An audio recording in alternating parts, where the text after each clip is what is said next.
Eco villages, closed loops, water, energy, food nexuses. Oh my. No, no, no, no. Cleaning shit. It was all about cleaning. It's like, who's going to clean the shit in this eco village? That was definitely, the dirty jobs. Like, gosh, The dirty jobs, it dirty always comes down to jobs. real life. Who's going to bring me my food and who's going to take it out for me once it's Yep, done? exactly. Cradle to cradle. We just got off the podcast with Florin DeGraff from Smart Hoods. I always find it fascinating to watch highly intelligent people work and like just how their minds spin and how they'll just move with each kind of new opportunity that presents itself. Yeah. And so I find that fascinating. I mean, to watch the wires in his brain too, because Yeah. you could really tell, that he was really trying. And it's just, gosh, he's got so much good things to say. We were saying in the show, like, we can't unpack all this in one Right. episode. It There's definitely no has to way. happen. And of course, it'll be really fun to follow up with him to see where Totally. the first Smart Hoods project gets. But I think what really interested me was the idea of thinking, cool, all these movements happen, you go off grid and you build your own thing, but it's like, yeah, who built the solar panels? Oh yeah, Mm-hmm. there's like, computer, who How'd does they the get computer here? chip? Yeah. So it's like Right. that whole think local, act global, Mm-hmm. build local but depend global situation. I don't know, it's really interesting.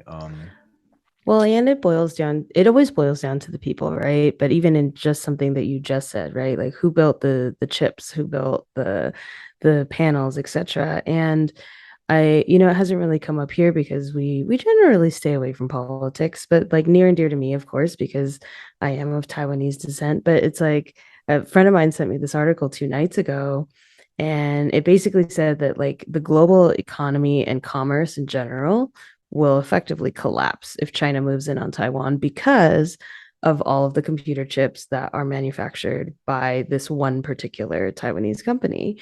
But if you were to ask the average person what they know about Taiwan or anything like that, and why does it matter? Like, who cares? Like, let China have it. It's just stuff like that. Tai what? Tai what? Taiwan. Oh yeah, no, I mean like the number Taiwan? of people who think that I'm Thai, like from Oh Thailand, not no, oh Taiwan. Like, goodness, oh my it's goodness. just I'm like, no, different places, different people, different language, different food. But just like, but even something like that as an example is just we're constantly trying to tell people, why does this matter to you? Yeah. Right. And from a black and white perspective, you would think, oh, well, making sure the planet is healthy enough to live on is important to everyone. But until we say, no, no, you're in like T minus, 6 years and 8 months, you're not going to have any clean water to drink. 60 Then, crops, 60 right. 60 crops left, basically what they're saying. Yeah. It's like, that's It's that's crazy. 60 And years worth of food left. I mean, that should be scary. oh, yeah. I Problem mean, is, we live in a world of facts and alternate facts, because everybody's like, no, right. that's a hoax, or I don't believe it, or the Right. science is rigged. And you Yeah. know it's never till it comes to our backyard. It's never Mm-hmm. until it comes to our backyard, and then it's too late. It's that whole, like, that doomsday prepper versus like don't care YOLO Right. life. Yeah. um But I think if we can bring some of that awareness to people, then, we've done something bigger than ourselves, which is pretty cool. I think yeah, that's something that we don't realize we're doing on this podcast, and yet we are. yeah, Just that awareness. And hopefully it causes somebody to care about yeah. something that they didn't before. Even if it's one person out there who's like Yeah. listening to the show and was like, oh my gosh, I went to an eco village after I heard this episode. Yeah. I met with Lauren and, started a new, I'm an engineer and I started a new job with him or something. I just like love the Yeah. idea of creating node connections in this network and inspire, getting people fired up to just learn about different things, and also just to understand the complexity of what a community is, right? As we talked about with Totally. Lauren today, because it is about psychology, it's about philosophy, it's about, notice how much he wasn't talking about infrastructure, which he, Right. he wants to talk about for sure, and how much he was realizing by touring these eco villages that it's about social structure. Right. Yeah, because we're social creatures. Yeah. At the end of everything, we're social creatures. We seek connection. Even those of us who have chosen isolation and solitude in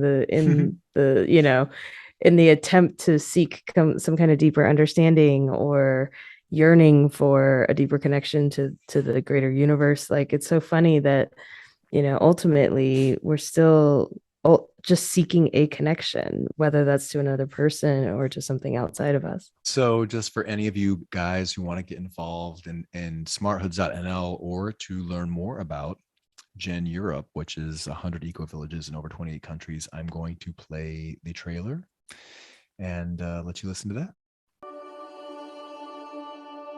I believe that we must learn again to live in communities, to live with others, to share with others what we have, to ask for more help, to ask for support, and really create together. Co-creation, collaboration, those are the words that I would use and I would think are the bottom line of any kind of transformation we as humans would like to go through.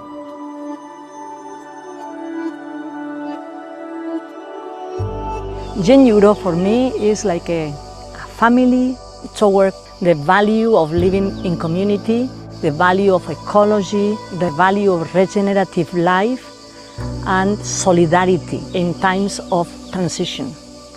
Because community somehow is a search for wholeness. The tools of Eco-Village is not about a written rules, or written tools. It's all about the connection between humans, between living things. So living together is an incredible tool to learn about yourself and to transform yourself. And I think that this is really the strength of community. Transformation that will lead us to more sustainable life with more healthy relationships between us and with nature. Being sustainable through ecology, through a social, healthy living and communication and collaboration, a different type of economy and exchange, and in respect of the world and of the planet. Can we discuss also the sacrifices that were discussed on the show today?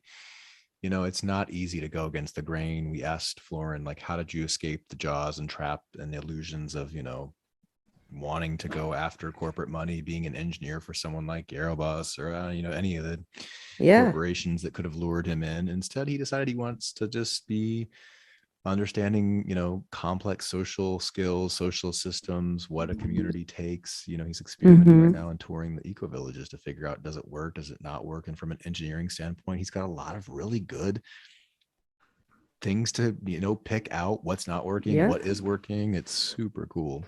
Well, and even in as much as we've enjoyed just kind of dreaming up a future compound of our own, like, there's a lot of things that go into that, and a lot of them are dependent and change based on the location. If you're near a moving body of water, you open the opportunity for hydroponic power. And then if you're not, like, it's a whole different thing. If you're in an area that gets a lot of sun versus an area that doesn't get a lot of sun, and so what he's trying to do and make it scalable, but at the same time, needing to address all of these factors and variables that will inevitably come upon him. There's a couple of rules in life. You can be too connected, you can be not connected enough, and a lot of times we find that we're connected in the wrong ways. Squares don't go in circles. People are trying to create a different structure, and why should we try to create a different structure if things seem to be just going along every day? I go to my job, I get my water on my tap, I have plumbing. I mean, not everyone has that, right? Like, not everybody is that privileged.